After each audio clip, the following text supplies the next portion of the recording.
Hello everyone. Hello, good day, everybody. How you doing?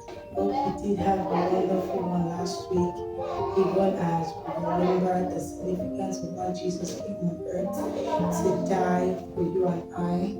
We are grateful for his perfect sacrifice on the cross, and we are glad that we know our victory is sure because he arose from the grave. Hallelujah.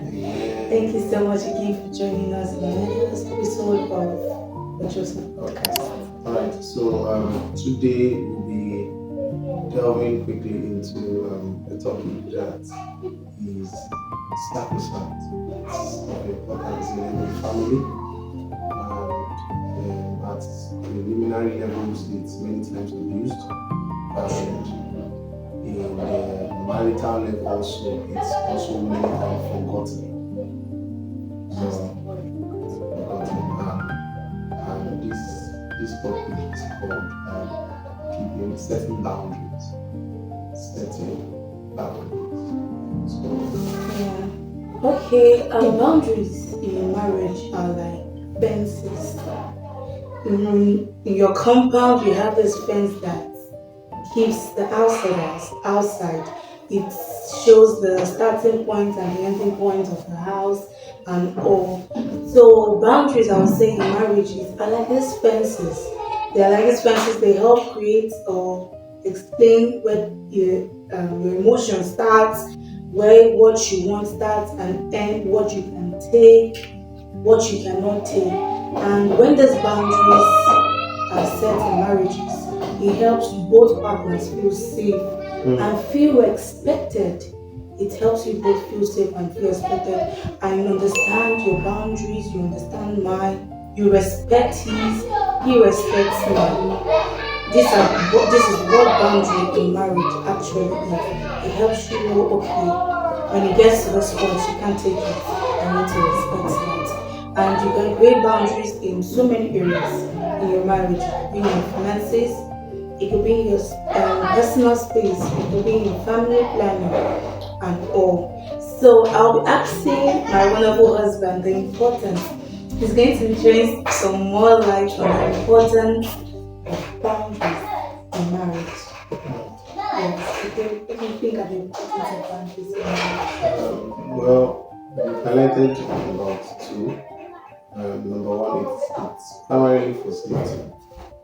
It's primarily for safety. Um, Most like you said, it will highlight just for marital grounds. In marriage, like we said when we introduced this topic, many times it's forgotten. Yes. Yes, but when it comes to things like even dating, relationship, and the rest, sometimes it's abused. It's abused.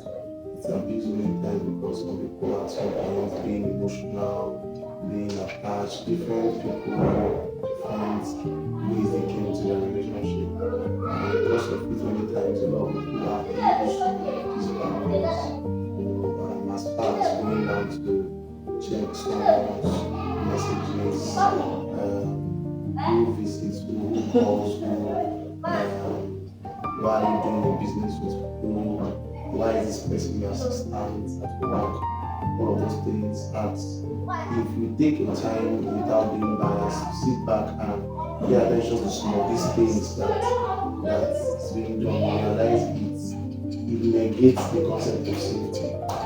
It totally breaks it, makes the person feel like they're being stopped. You don't have the freedom of expression anymore. So that's one. Two, it disrupts the concept of respect. And respect is actually in different ways understood in different places. Respect can be to the lady as respect. To the guy, it can be as love, to the whichever party that chooses to pick it the way you want to pick it. Now, what does that mean?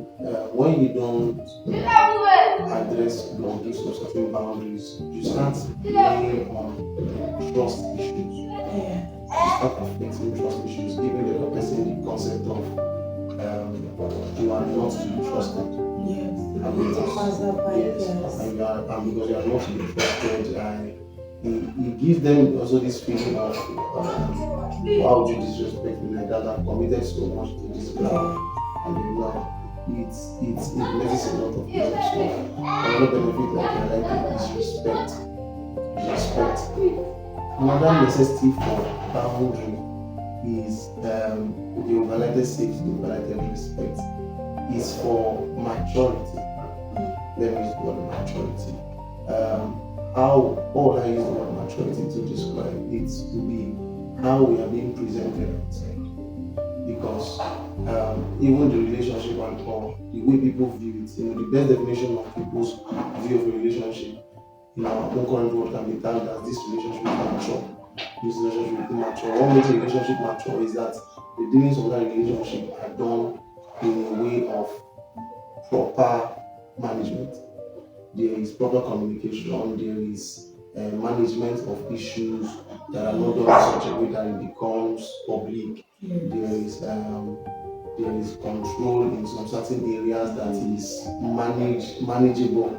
Yeah, so it gives this maturity vibe. How does that maturity vibe goes?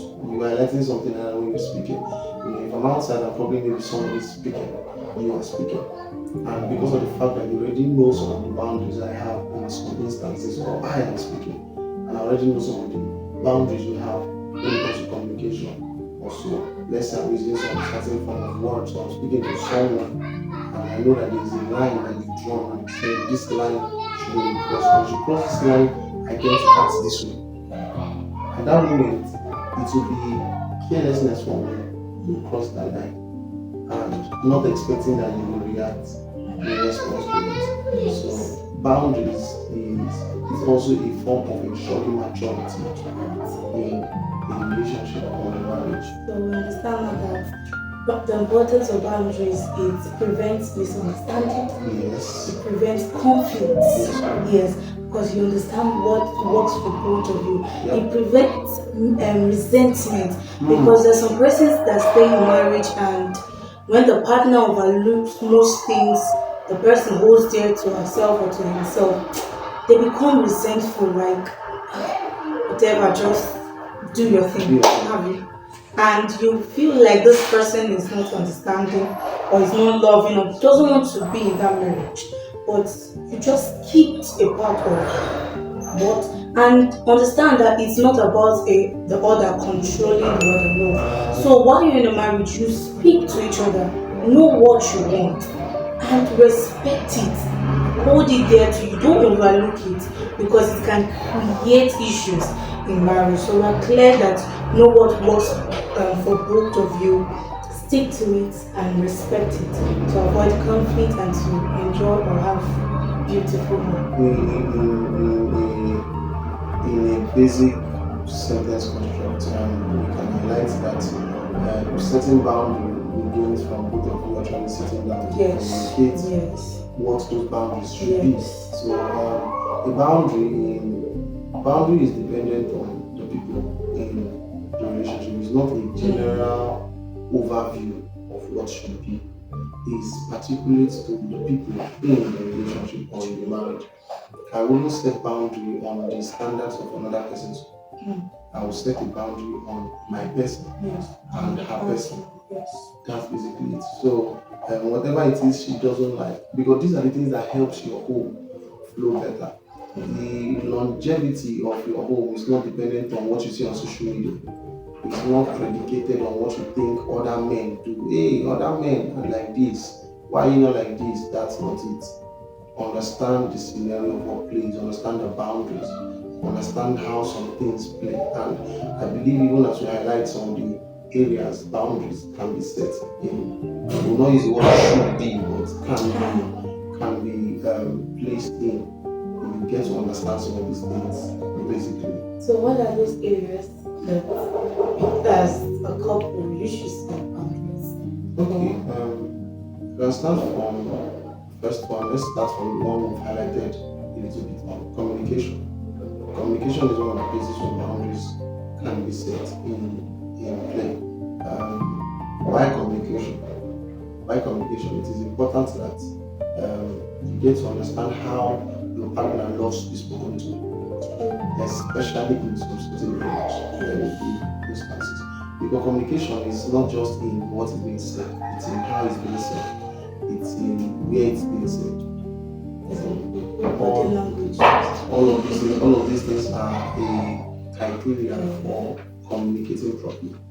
So if I'm not careful about, there's some certain words I can use or my wife can use when we are at home amongst ourselves and just playing and then just two of us, and then it might not really be a thing until we go outside and then such words are being used. And I'm like, why would you say that to me in public? It's somehow. Do you understand? Private matters shouldn't be private. Public matters should be public. There's some certain things that is not for everybody.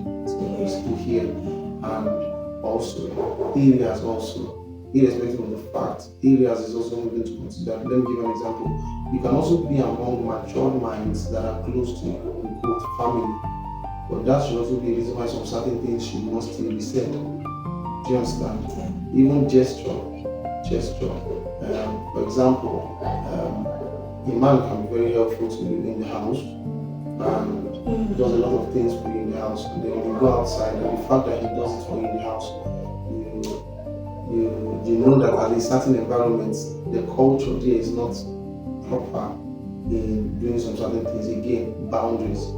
Know fully where instances. Let me give a perfect example so that I don't beat around the bush. Let's say your husband is a governor. Let's say your husband, or let me not use the one of husband. Let's not look like I'm being misogynistic. Let me use the concept of the wife. The wife is holding an electoral position. Let's say she's running for Senate or something, and she's doing something big. And yes, she's your wife. Nobody's taking away the fact that she's your wife. And then you walk up to her, let's say there's a meeting, and you're like, hello babe, how far? You did not cook this morning, and then she's in a gathering of people that she's supposed to lead, and you don't do that. Or let's say you didn't even do the part of trying to even be authoritative. I've seen people do this one. People have asked questions concerning it. You go to a company setting, a corporate place, and when work is supposed to be done, and then you guys are all just mushy, come to your work, and then when you're supposed to be having a board meeting, you're coming in, you're kissing your wife, you are again set boundaries. I'm not saying you should not love up, but in certain areas, the president. Else, it's just going to make you guys seem petty. And that's basically because boundaries are not being communicated. So understanding, hey, I'm like this, but when I get to this certain area, I should be like this. And because I'm going to be like this, I need you to help culture this act. I need to help culture this act by being this way, so that things can work effectively. Yeah, another area I think should be finances. Okay. In your finances, what can you say about that in setting boundaries of finances? All right. Well, to the best of my knowledge, I feel when it comes to finances, it is very, very important that boundaries are being set in this area. This is one area that creates a lot of issues. Yeah, money can It's be a very sensitive matter. Yes, I think that's what it is. Money is a very sensitive matter. Through money, you can know how you're being loved. Through money, you can know how you're being respected. Through money, a lot of people actually determine who a good wife can be depending on how managerial she is. Yes, there are people that do that. And it's not on all instances too. So don't stick on it as a prototype. That's anything a good wife. God did not call you to come and marry somebody and leave you with the poor. If you have the money to spend, you spend. It's a very simple thing. My wife, just a digression, my wife was a team in the scripture. Now, when we go to the Proverbs 31 woman, she highlighted the fact that she has maids, that she prepared things and her maids. And then I was like, oh wow, okay, I get the point. So when you have the money, you can make life easier, then hey, please do. Don't, it's not a thing. It's not a thing. It's not a standard anywhere that you and your wife must suffer in life. Please, if it's a prayer point, reject it. Meanwhile, towards this other person, when it comes to finance, boundaries should be set. How is boundary supposed to be set? When it comes to the area of finance, it is key that I try my best to make sure that I learn to communicate some certain things financially in my life. If I'm being, let's say, I have the impression in my heart, even if I have excess of money, yes, and I have an impression in my heart to do some certain things that is financial for areas. Let's say I want to help an NGO, I want to do something in church, to invest in a certain business, irrespective of the fact that we might probably go be making our own money separately. Yes, I owe the fact of ensuring that one way or the other I find a way to communicate my dealings financially with her. It's a form of accountability and it shows her, irrespective of the fact again, it's I'm making my money. Let me use that word. I have Money my is our money. it's true. It's true. Don't Now, mind the now I do my job, I get finance. She has a job, she gets her finance. Now, irrespective of those facts, no matter how wealthy we become in this life, we have that accountability measure to have. We owe it to ourselves to tell ourselves, hey, I want to go out. I just feel like taking myself out. I may not be very clear to come and seek it like a permission. And tell you, please, can you give me permission to go and spend money? No. Like I go on to and tell you, hey, okay, something came to my heart and I would like to do something for God. What do you think? Or hey, I'm feeling like going out this period, just take myself out, let me just flex. What do you think? Because those accountability measures gives the other person the ground of respect. Respect. No matter how much you choose to fix it gives the person the ground that you respect. Yeah. So there are so many areas which you can set boundaries in your marriage, and we've spoken about finances. There is social media handlings, screen times, family planning, how you express yourself in front of the kids, how you train your kids. There is about family and in-laws, visitations, or there's about handling emotions, physical touch, your sexual life, your being able to be an emotional support. All this you can set boundaries. There's so many areas in your marriage. So please, marriage is not about just loving up. There are things that help you have a great foundation, a great structure in which the marriage can stand on even when they're shaking. So if you don't create these boundaries, the structures can be, Structures and even the presentation of yes, that, the way it's being seen yes. can, So can be bad. there's so many areas, and there are ways you can create healthy boundaries. So I think that's what we should talk on, ways we can create healthy boundaries. When it comes to ways to create healthy boundaries, I think the first one is number one, communication. Communication. Communication, just talk to each other. Talk to each other.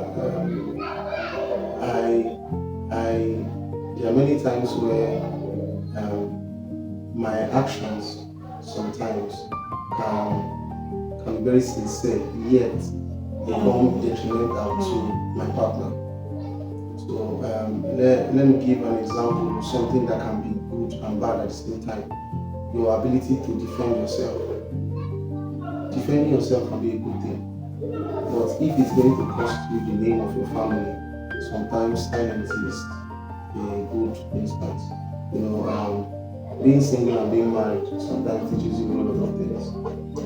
Being single and being married teaches you. When you're single, you are very, very selfish. Sometimes you can usually make statements like, Dad, forgive me, I don't care about this person, I do whatever it is, but it doesn't play like that in marriage, because now you are not just considering yourself, now you're considering how it will give, the look it will give on your partner, the look it will give for your children's sake, and all of these things are things that play out. So wisdom at that moment just becomes, hey, there's a line here.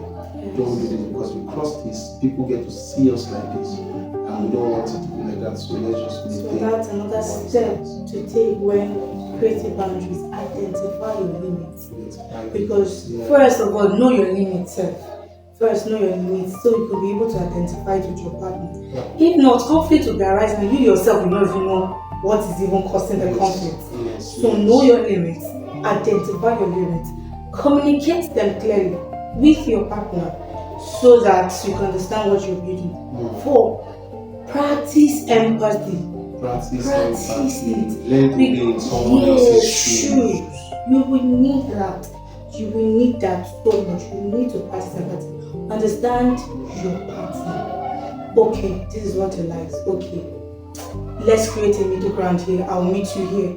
And I need to understand this because it's very important to him or to Can I say something on this part? Yes, please. You know, in a scenario, let me give an example now. I've heard, I saw, I think, a testimony where somebody posted something like this online. It made me laugh. But I believe people actually go through that in marriage. And there are people that get married and you know the concept of high libido. Yes. Where a partner is so engrossed in having sex, and then the other partner doesn't want to have so much sex. Like it's not like they don't want to be in the marriage, or it's not like they don't like you, but they are not. Even I've even been in a marriage before where you've been in a marriage before. In a wedding ceremony. Sorry, forgive me, I'm so sorry. And okay, that's a good laugh. So I've been in a wedding ceremony before where the pastor said, "Now you will kiss your bride," and the bride was not ready to kiss. The bride did not want to kiss. The bride just ran out husband, and everybody was angry. But the husband also he understood because his wife is probably not a PDA person. She was like public disclosure. Clearly communicated that. Are they married? Yes. Will they have babies? Yes. They will have babies. But they don't just want to do it in your face. It's just that simple. So it's simple. Yes. So please practice empathy in your marriage. Okay, I would love to ask you this question. In creating boundaries, there are times that conflicts can come up because we either do not want to just settle for it or it's clashing or but not. How do you handle that?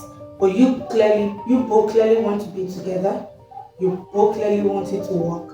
By the point there is conflict, how do you handle it? Experience has taught me some certain things, so I can believe by God's grace I can try to say some things in this. Number one, I would say before you start giving understanding, I would say be patient. That's the first thing I think I would say. Whenever conflict gets to raise its head over a matter that you guys should set boundaries for, don't be absolute in your decision at that moment. Don't conclude that this person doesn't want to change. That's not true. I always feel something. I feel if somebody has made up their mind they want to be in a marriage with you and they are just trying to make something work, at that moment probably you don't like it, they don't like it, just a rift in between. Then what you guys just require at that moment first is patience. You require time. Over time you just get to realize some things and the necessity of them, even without any form of teaching. Two, you require a certain form of understanding. Whether I like it or not, understanding is now necessary because that empathy at first we mentioned is also a requirement. So you require that so that when you come into that area you understand, okay, why does this person want this? Why does this person want this? And why should I do this? And even if you're unable to meet up to the standard, at least create a form of measure, a reasonable plan. Okay, see, I'm not probably able to do so much of this because it's not in my place, or I'm not in my person to do this. But I can try my best to do this portion. Yes. In marriage, you understand that you have to compromise. Yes. So you both have to look for a win-win solution. Look for a win-win solution. You will compromise in marriage. You understand it. You will compromise. I love working. You know, I'm a very, very strong career-driven person. I'm goal-oriented. I don't have time for your wife. Get ready to fight. You have issues. You will fight. You have issues. She's trying to say it in a with euphemism. I'm trying not to. You will fight. Yes. Because so long as you're breaking a ground where you don't have time for your partner, they are committing so much time to your work. As much as they can understand, understanding is to a point. So you must always find in time. Okay, see, listen. I know that I'm probably going to be busy. So in that kind of scenario now, you can play the man and say, listen, when I want to work, I'm going to work for this period. After I'm done this period, I'm going to give you all of my attention. Time. And keep to it. And keep to it.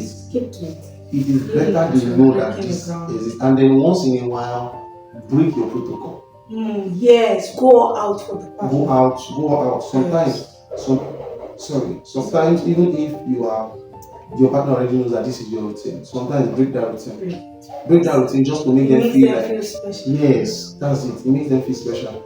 It makes them feel like okay, yes, you place me high in this instance above a lot of things. So it's wisdom. Another thing is when there is conflict in setting boundaries, it means either one person or both partners are not listening attentively.